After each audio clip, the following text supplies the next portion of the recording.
Hello there. I'm currently a college student who also used to work as a part-time shipper.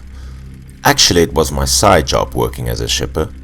It was pretty tiring and I was weary sometimes, but I earned a pretty good amount of money from it. Whether it was a sunny day or a rainy one, there were always lots of food orders from the customers. Occasionally, I had to learn how to deal with my difficult customers or how to greet them appropriately so they could be satisfied and give me a 5-star review. I was pleased with the shipping job and I had no intention of looking for another one until one day. Normally, the working time for a shipper isn't fixed. There were days when I finished my work at 11 p.m, but there were also days that I had to work until 2 a.m. or even 3 a.m. At night, when there were fewer food orders, the shippers would gather at one particular place, smoking, chatting while waiting for the orders.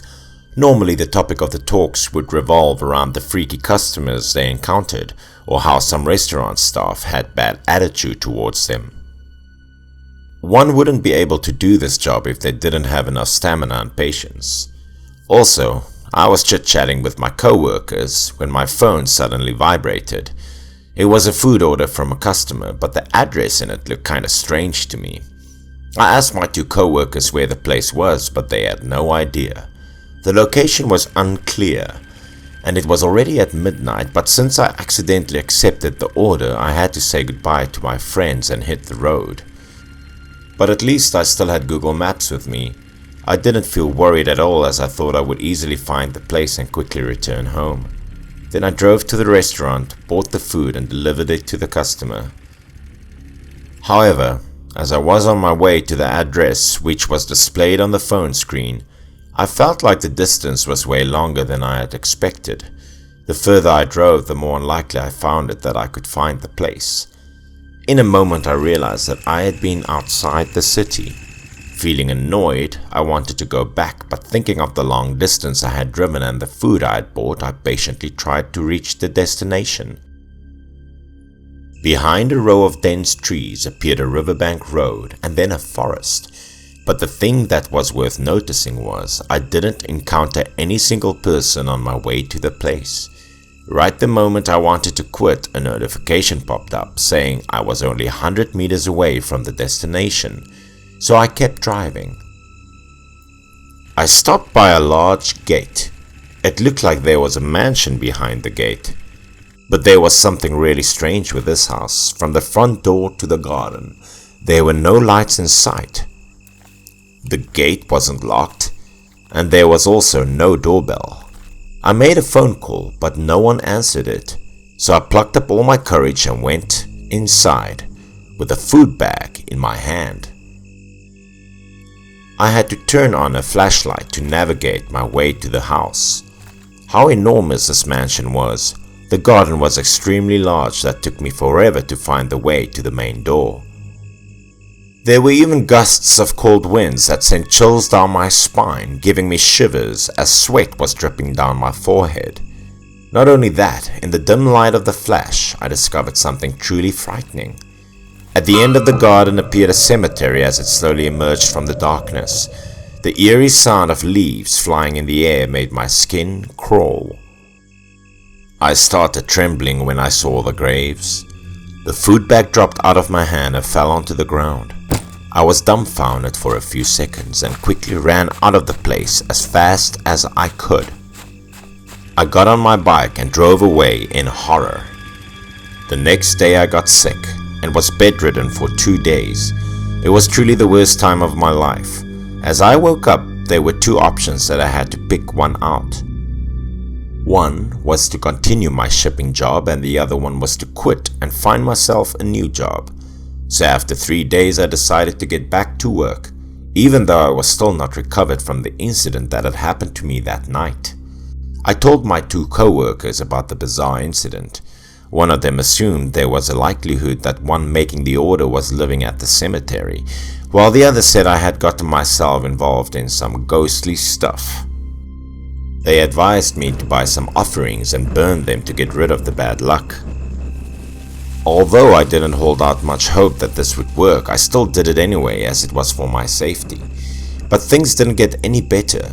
A few days later, another spooky incident happened to me again. That night, I received a food order and the address was at an apartment building where I had once been to. I easily found the building. It was located in the city and took me 7 minutes to reach the destination. However, the building looked pretty old and there were only a few residents who's been living there. The place to which the food had to be delivered was an apartment located on the 7th floor. The building didn't even have elevators as I had to climb up the stairs, but it was still better than navigating the path on the garden of the cemetery that night. I finally found the apartment. As things were going okay, I somehow had a bad premonition. I knocked on the door with my heart beating uncontrollably. Fortunately, a woman opened the door.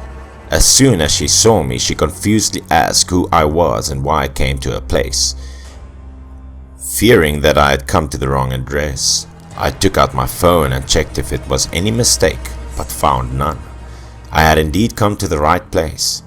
But the woman insisted on not ordering any food. Even her husband constantly affirmed that I had come to the wrong address. I was angry but chose not to say anything as it would violate the company's principles if I irritated the customers. I suddenly remembered there was always a phone number in an order, so I pressed call. The phone in their house rang out as soon as I called. But soon there was a bewildered expression on them as they said they didn't know where the sound was originating from and even had no idea who had placed the order since there was only 2 of them in the house.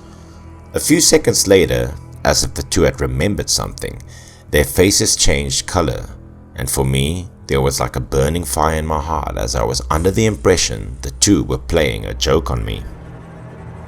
According to the man, the ringtone was similar to that of his father's phone. Moreover, it even came out of his room. I was delighted to hear that. I quickly handed the food back to him as we finally knew who was the one who made the order. "Could you 2 please take the food to your father and make a payment for me?" But the scared and panicked look on them gave me an impression that things were not as simple as they might seem. As I just finished my sentence, the 2 turned around and spoke simultaneously. Their father had passed away. I couldn't stay calm, as I thought they were teasing me. With a furious expression on my face, I howled at them and demanded them to take the food back. Seeing me behaving aggressively, the man was agitated. The woman had to rush in and stop us from getting into a fight. Eventually, she agreed to pay for the food. After making the payment, the 2 slammed the door in anger. It was unknown why, but I didn't want to leave immediately, as I just stood in front of the door for a while in bewilderment. Then I accidentally heard part of a conversation from the 2 freaky customers. Their father had passed away a month ago.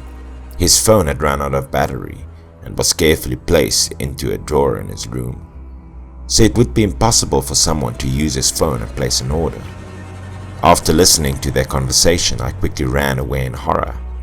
Right the moment I got out of the building, my phone vibrated. Can you believe it? It was the number I previously called that gave me a 5-star review. Later, I gradually got used to dealing with these bizarre incidents and also the freaky customers. But for my safety, I had avoided delivering food at night.